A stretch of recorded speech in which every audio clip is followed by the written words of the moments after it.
মানিকতলা বিধানসভা কেন্দ্রের উপনির্বাচন সামনে বিপুলভাবে তৃণমূল কংগ্রেস প্রার্থী শক্তি পাণ্ডে জিতবেন। এই পরিস্থিতিতে রবিবার 7ই জুলাই রাত 11:30টায় বিজেপির প্রার্থী কল্যাণ চৌবে আমাকে ফোন করেছিলেন। তো এই যে ফোন করা, তো আমি মাননীয় মুখ্যমন্ত্রী মমতা বন্দ্যোপাধ্যায় এই ভোটে মানিকতলায় 4 সদস্যের যে কোর কমিটি তৈরি করে দিয়েছেন, আমি তার সদস্য এবং নির্বাচন পরিচালনায় এই কমিটির আহ্বায়ক। আমাকে ফোন করছেন কে? বিজেপির প্রার্থী কল্যাণ চৌবে। গণতন্ত্র, সৌজন্য, ফোন করতে পারেন, সহযোগিতা চাইতে পারেন, কিন্তু সে কথার পর কল্যাণবাবু তো AIF এর সভাপতি ফুটবলের, তিনি আমায় বলছেন আমি যদি তাকে সাহায্য করি তাহলে তিনি আমায় খেলার জগতে রাজ্য বা জাতীয় স্তরে বড় পদ দেবেন। আমি এখন মোহনবাগানের সহ সভাপতি, তো তিনি ভেবেছেন আমাকে বড় পদ দিলে আমাকে দিয়ে দলের অন্তর্ঘাত করানো যাবে।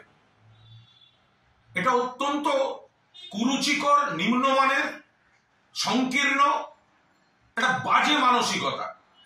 প্রতিপক্ষের কাছে সহযোগিতা চাওয়া যেতে পারে, খেলার মাঠের সৌজন্যের পূর্ব পরিচয়, কিন্তু তার সঙ্গে এই যে ঘুষ দেওয়ার প্রবণতা, আপনি মনে করলে আমি আপনাকে জাতীয় স্তরে, আপনি AIF এর সভাপতি বলে কুণাল ঘোষ, আজ মনে রাখবেন কেন্দ্রীয় সরকার আমাকে টেলিফোন অ্যাডভাইসারি কমিটির চেয়ারম্যান করেছিল। আমার জীবনের অনেক ঝড় জলের পর আমি প্রত্যাখ্যান করেছিলাম।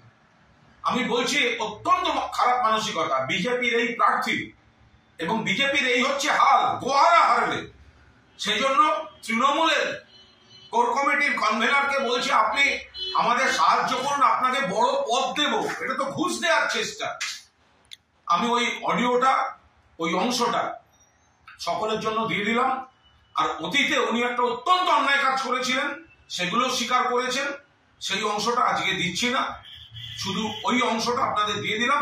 এই বিজেপি আর এই প্রার্থী হারার পর এলাকা ছেড়ে পালিয়ে গেছিল, ভোট আটকে রেখেছিল মামলা করে। এখন যখন দেখছে গোহারা হারবে, তখন এইসব হচ্ছে ঘুষের অফার, এদের একটা ভোট দেবেন না। আমার কাজ এখন খুব সত্যি কথা বলতে কি আপনাকে বা আপনার দলকে কতটা ভোটে হারানো যায়, এবার মানুষ কি করবেন সে তো মানুষের বিষয়, কিন্তু আমার কাজ এখন যেটা দল বা নেত্রীও দিয়েছেন সেটা হচ্ছে সিটটাকে জিতিয়ে আনা। কুণালদা, আপনার কাছে খুব অনুরোধ করছি, আপনি আমার একদম নিবেদন স্বরূপ অনুরোধ করছি, যদি কোথাও মনে হয় একটা উপনির্বাচনে তো আপনার সরকার গড়বে না, ভাঙবে না, যদি কোথাও মনে হয়, তো সেটাই মানুষকে বলছি, একটা সরকার গড়বে না, ভাঙবে না, কিন্তু সেই কারণেই যখন বিধায়ক চুজ করবেন তাহলে সরকারি পক্ষের লোককে করুন, যাতে এলাকায় আরও ভালো করে কাজ করে। এটা আমরা বক্তৃতাতেও বলছি, আমাদের লাইনও সেটাই। না, আমি আপনার কথাটা শুনলাম আর কি।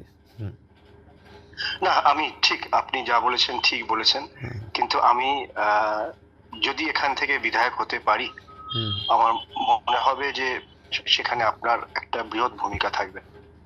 তাহলে তো আবার আর এক সর্বনাশ হবে, না হতে পারলে তো আবার এই বৃহৎ ভূমিকাটা সেক্ষেত্রেও খেয়াল থাকবে, এ তো আর এক সর্বনাশ, তাই না? দেখুন,